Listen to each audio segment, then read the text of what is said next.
In today's e-lesson, we want to discuss a very important component of our work. We want to talk about life value terms. Now, these are terms that represent living values that we hope to help children learn, that we hope by our actions and by our teaching we can instill in them. For many reasons, life value terms have great utility, particularly with at-risk children, although they have great benefit with all children. In our early studies, we found that as many as 67% of the children that we served had some difficulty processing words. This is not a formal auditory processing disorder, but it is a situation in which the more words we speak, the less comprehension a child can attain. These terms are taught in playful, joyful times, proactively, with what we would call script practice. You'll see examples in a moment.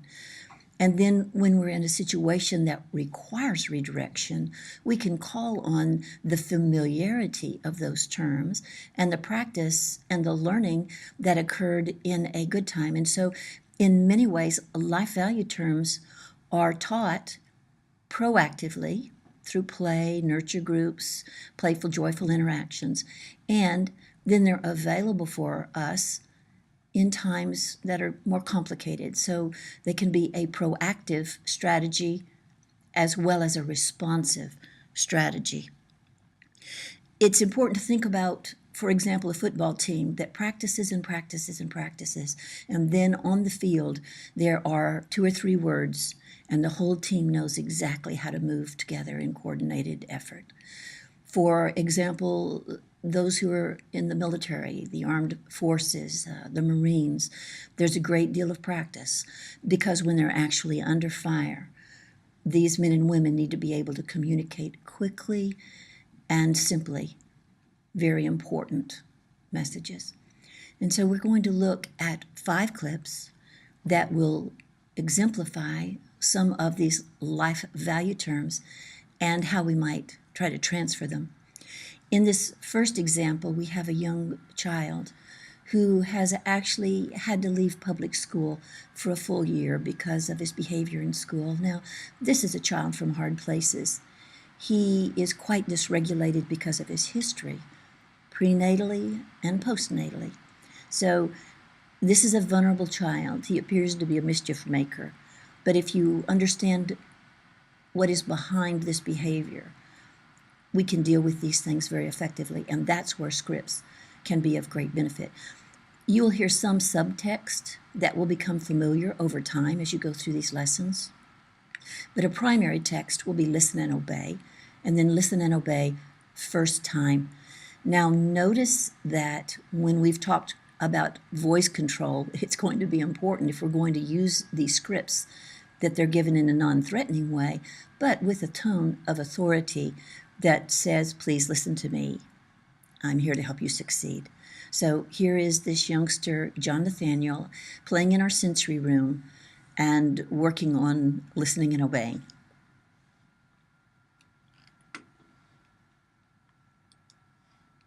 That was a great read. A good job. Now, Stick together with the rope. oh, we could stick together with a rope. We can use our stick together rope. Let's see, is it tangled? You know, I think that was great sticking together. I think that might deserve a token. I think so too. John Nathaniel. John Nathaniel, hey buddy. John Nathaniel. John Nathaniel, you need to calm yourself. You're still not sticking together. John Nathaniel, you're still not sticking together, okay? John Nathaniel, you need to calm yourself. John Nathaniel, how do we regulate? How do we make our engine green, John Nathaniel? John Nathaniel, we don't hurt our friends. John Nathaniel. John Nathaniel. All right. Can you regulate yourself, or do I need to get Karyn to help you regulate? John Nathaniel, can you regulate yourself, or does Miss Karyn? Okay, I'm gonna give you 1 minute to regulate yourself. Let me see yourself regulate. That's good work. Let's breathe one more time, okay? Okay, now what happens? Let me see your eyes. Can you calm yourself? What did you ask him to do? Well, we were... Whoa, John Nathaniel, come here. John Nathaniel, whoa, stop, stop. First time, obey. Come back here, please.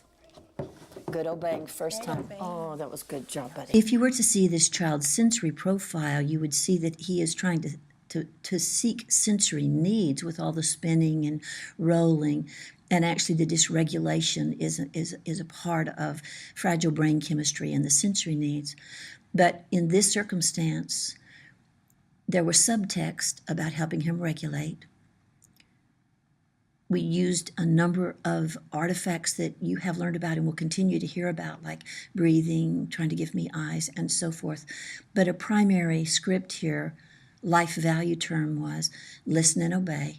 And then as he went up the slide, my voice was a little firmer, and I said, stop, obey, first time.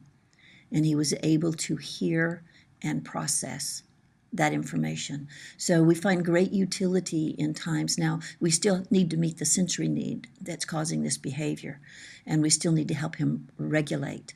But the script was our beginning place to get traction in helping this child regulate himself. In the next example, you'll see a beautiful little Siberian hamster that we bring into camp to help the children learn another script, gentle and kind. Now, with the young children, we might use listen and obey, gentle and kind. With an older child, we might use something like please listen or be gentle. So these terms are more explicit and primary age children. The values remain the same, however we phrase the life value term. In this case, you'll see a little hamster. Now, we have set the kids up to succeed by helping them practice. They've been breathing, calming themselves, and talking about how to be gentle and be respectful of the life of this little tiny hamster.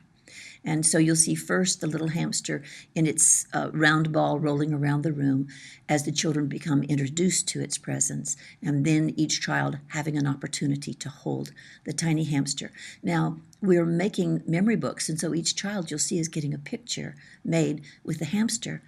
We will be making an artifact for them to remember, so they have a gentle and kind page with a picture of them holding this little tiny Siberian hamster. This is an activity of utility for kids and youth of all ages. So here we have gentle and kind. If you were going to hold this little bitty fella, how do you have to treat him? Anybody? Gentle and kind. Masala, do you want to roll him back out there just a little bit and see if you can give him just a gentle? There you go. There he goes. That was nice and gentle, wasn't it? Oh, he's just making the circuit. Isn't he cute? What would happen? What would he think about that? He would kind of like bite you. He might bite you, and he would be afraid of you too, wouldn't he? He's actually a very special kind. Miss Mandy? He is a Siberian white hamster. Is that cool? Even though he's not very Related white. to the Siberian tiger. Yeah. Okay. Miss Mandy, would you ask Jack if he would like to go say hello to everybody? Okay, now guys, listen to me. When he comes close to you, is it nice to squeal?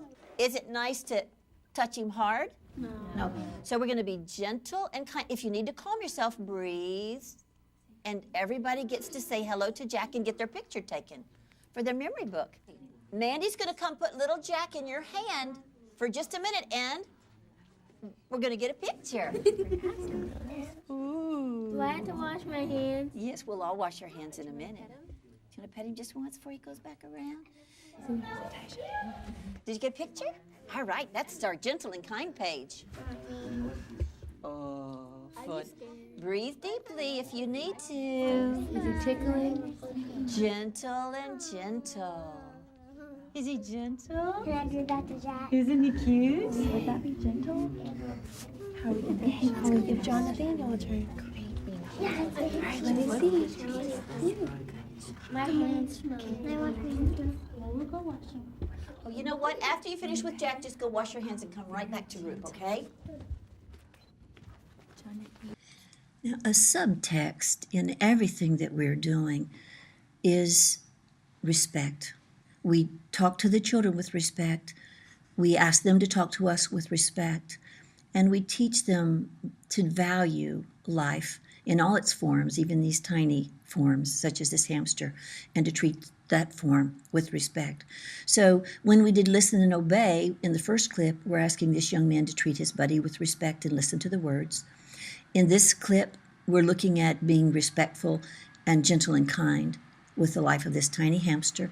And in this following clip, you'll actually see us teach a young child respect by giving her the external feedback of seeing herself in the mirror. We're going to work on respect with the face, the body, the voice, the eyes. So we're going to start with no respect when we play and teach these things proactively. And then we're going to end on the right response. So this child has a body memory for what we'd call the good stuff. So here's little Chloe in front of the mirror practicing respect. Can you make a mean face with no respect? Ooh, that's good, no respect. Ooh, that's so good. How about your body with no respect? Now look at yourself. Oh, that's good, no respect. Let's see you do it. Let's see you do it. Look Oh, that is so good, no respect. How about, can we do it now, show respect in your face? So show respect. Time to come to dinner? Oh, that's good respect. And how about your body? Is that good respect now? Yeah. So sometimes when you have conversations, you can do it in front Okay, of the that's mirror. good. Yeah, that's good. And see, she's getting that external feedback. She'll also what get it she- if you play the videotape or audio tape Okay. back for her. So here's what I want you to look at. Look at this beautiful face. Can you see that beautiful face? Look at this face right here. Is that a sweet girl? Is that a beautiful child? Yeah. And you know what? That's a respect face, right? Is that a gentle face? Yeah. What about a mean face? Let's do the mean face again. Oh yeah, that's a good one. Let's do the mean body. Ooh, look at Mommy's face. Ooh, that's a good mean one, Mommy. Oh yeah, that's really mean. Oh yeah, wow, that's big mean. Woo. Whew. Now we always end on the right one. Okay, right. We want to remember. It makes my brains. It hurts my brains when I do Does it hurt your brains when you do that? Do that so Really? hard, that. yeah. When I bite my teeth. Did you? Oh, you bite your teeth. She's very sensitive to that. All right. So now let's see respect face body before we finish, okay? Can you show me respect face body? There you go. I don't think the tongue comes out for respect. There's beautiful girl. Let's look at Mama's face. Is it Mama's face beautiful? Can you see Mama's face? This child has come from hard places, like most children we serve. She came from an environment where there was not a caregiver to hold her and gaze into her eyes. For any child who has not been held and cradled tenderly and lovingly for thousands of hours in the first 2 years of their life, that child, now whatever age they are, 4 or 14 or 44, they don't have a sense of their preciousness. They don't have a sense of how beautiful their spirit is. And so an activity like this, conducted playfully, gives a child an image of what we call real girl. See this beautiful girl, see this sweet face. We want the child to know that we see past the behavior and into their preciousness, and that we know who they are in spite of whatever kind of behavior they may be exhibiting. You may remember that it takes 400 repetitions, we know from neuroscience, for a child to learn a new activity or skill and for the brain to develop a new synaptic connection, unless a child is taught through play with joy, and then there's a release of dopamine, and there is the making of a new synapse, and there is the making of new memory for learning in a very short number of trials, possibly a dozen or even less. So when we teach children these things in a playful, nurturing way, we're teaching them skills that they will learn swiftly. We're also building the connection so that when we speak these words, when we speak life value terms, the children understand that we are connected to them, that we want the best for them, but that we need for them to listen and do what we're asking for. Now, you'll see little John Nathaniel appear again with playing in the toy box. You're going to hear a number of scripts.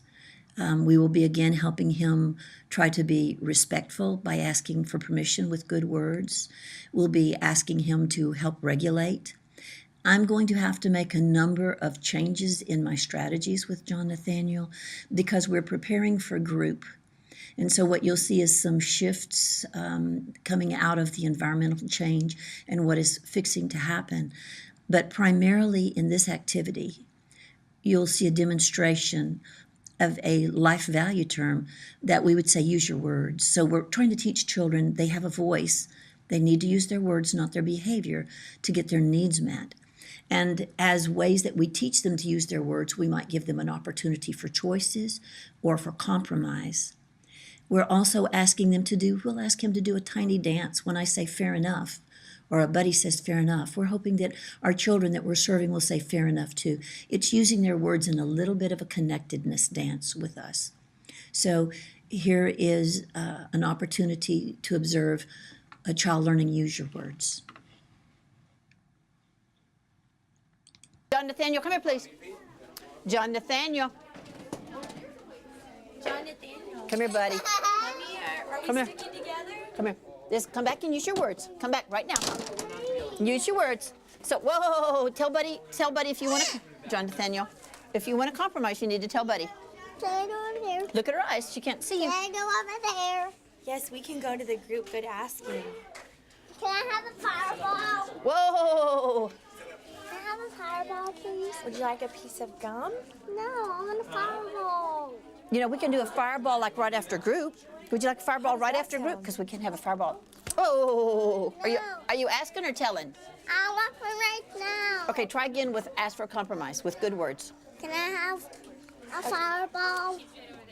Is that good words? Did you use good words? Yeah? Okay. We'll have to see if everybody else wants one too, though, okay? Fair enough? What am I looking for, buddy? Whoa! We got the shoes on the wrong feet. Came that way. Can I go in the tent? That's really nice asking. You know what? We're going to go to, let me see, guys. Whoa. We're going to go to group right now, and then you can go to the tent after that, okay? And right now, you want me to tell Buddy where the fireballs are? Come here. They're in the cabinet over there. Hello. Hello, darling. Sticking together. Are you still? Oh, that's good sticking together. So get the fireballs. Let me see eyes, buddy. John Nathaniel, get enough to share with the group and ask everybody if they want one, okay? All right. Again, you can see this child's sensory challenges where he's sitting upside down on his head. This is a boy with significant vestibular and proprioceptive issues from his early history. You'll see that I have to shift strategies. I was also trying to honor the buddy's request that he have gum instead. As long as he could compromise with me, though, and give me good words, I was willing for him to have the fireball. Remember that sucking on anything is calming, although a fireball taste is an alerting taste. Here is a child with huge sensory issues, and he intuitively knows that that punch of taste from the hot cinnamon fireball will help him actually be able to regulate himself. So he is seeking what he needs, and I have to be malleable in meeting that need, but it is not okay for him to demand. So he needs to ask with good words. We're trying to teach our children, use good words, ask with respect, and I'm going to listen. If I can meet that need, I will, but there may be times I have to accept no. I think it's important for adults in every circumstance where we serve children and youth to remember that we can say yes many more times than we do. And if we say yes when we can, our no's can be trusted because a child will know we're not just trying to keep them in a no pattern, but that we have to say no sometimes. We're not able to do that. Remember again, the young child, the little child, has a caregiver that comes to the cry for 2 years, in essence, saying, yes, I will feed you. Yes, I will hold you. Yes, I will comfort you. Yes, I will cradle you. Yes, I will change you. And then at 2, we begin to need to say no when the little person begins to get into trouble. and into things that could harm themselves. With a child from hard places, we have to say yes when we can. We need to be malleable, but we still have expectations that the child will use good words, as you see in this example. In the fifth and final example, you'll see a clip from Chapter 5 of our DVD called Trust-Based Parenting. Also a resource for life value terms is Chapter 5 of our book, The Connected Child, if you want to explore this topic further.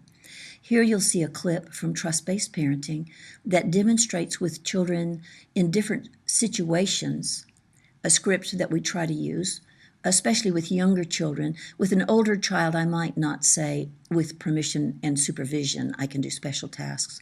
But with an older child, we might just simply use the, if you ask permission, I will try to say yes when I can, but I need for you to ask with good words.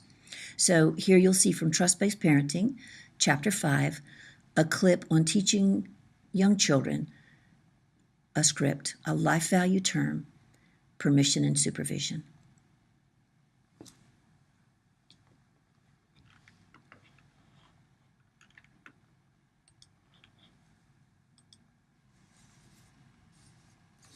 Go. Oh, there you go.